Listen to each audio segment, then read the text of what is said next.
Hi, I'd like to talk about what we call in physics classical relativity or sometimes Galilean relativity. Specifically, we tend to refer to it as Galilean when we have two observers who are using inertial reference systems. Now, inertial means there's no acceleration of that observer.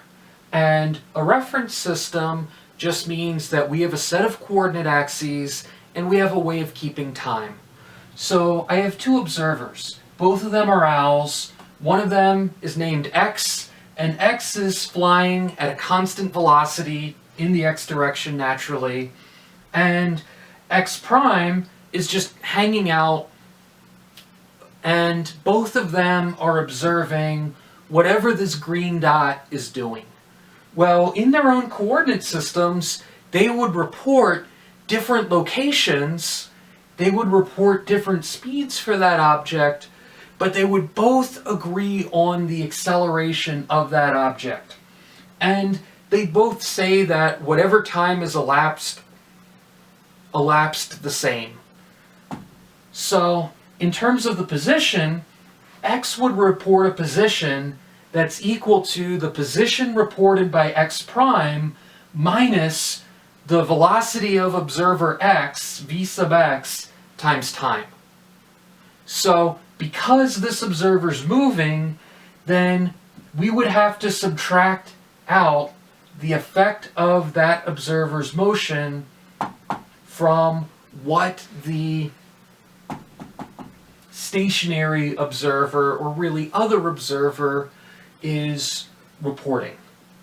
Now, in terms of velocities, the velocity reported by X would be equal to the velocity reported by X prime, and I use U here for velocity rather than V because I used V to mean the velocity of X relative to X prime.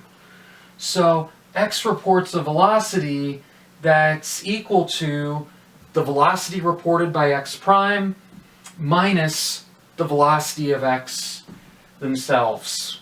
And the acceleration we get, if that velocity, that relative velocity, is constant, then taking a derivative of that would just give me the change in velocity reported by X is the change in velocity reported by X prime.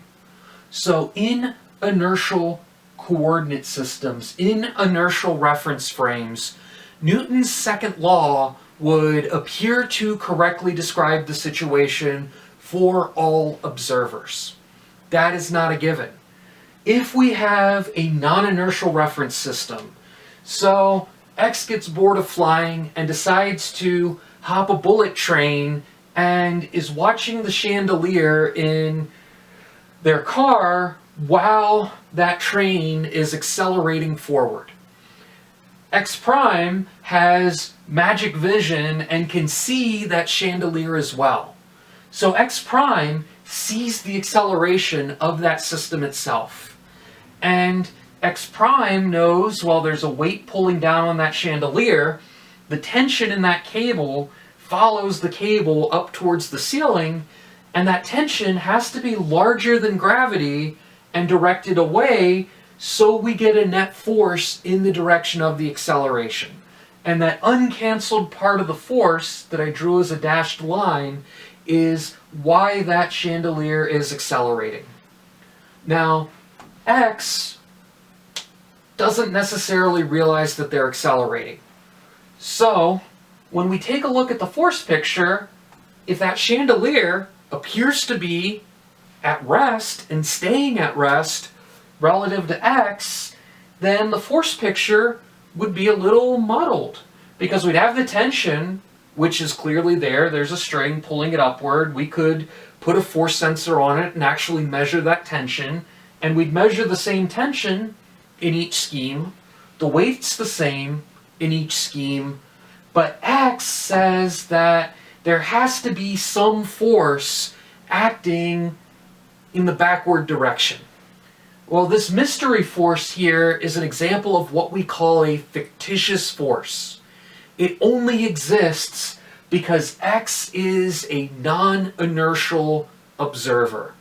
because x is accelerating as the system is accelerating, then x would have an apparent force picture that looks different than x prime does.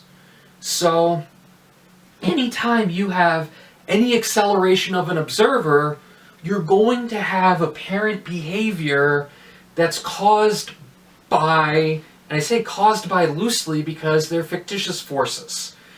They are forces that are a product of the relative motion.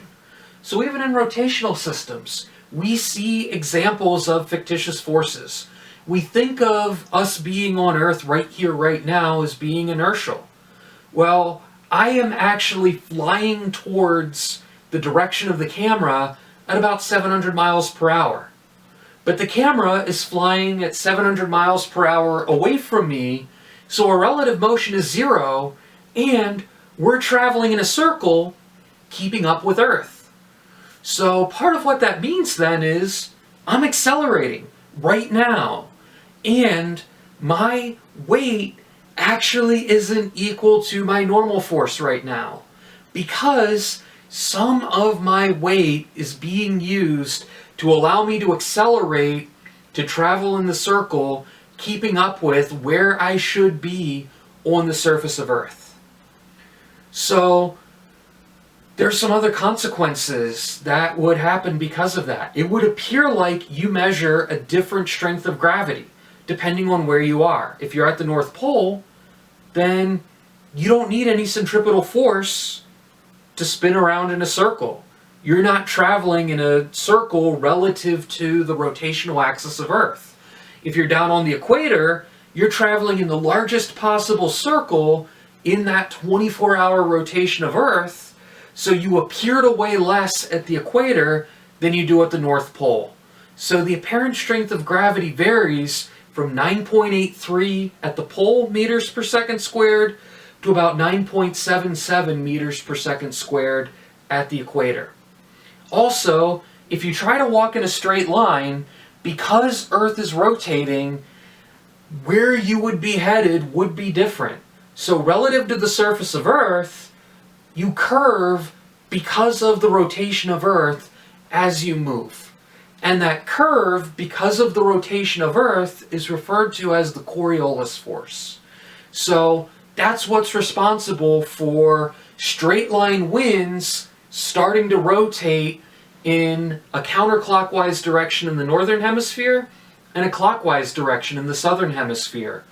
So if you wanted to try to send a projectile, like say you build robot football players like you see on the commercials, and they could throw a football 2 or 3 miles. Well, if they didn't account for the rotation of Earth, by the time that other football got there, the receiver wouldn't be in the place where the robot quarterback would be aiming for. So for very long distance projectile motion, the Coriolis effect is a very, very, very, very, very real compensation that you need to make up for. Anytime you are a physical observer and you yourself are experiencing acceleration, Newton's laws won't give you an exactly proper force picture. There always will be some fictitious force unless you could transport yourself into some sort of magic inertial reference system. So that's why the first law really is important, to remind ourselves that the second law that we draw may not always seem 100% correct. Thanks for watching.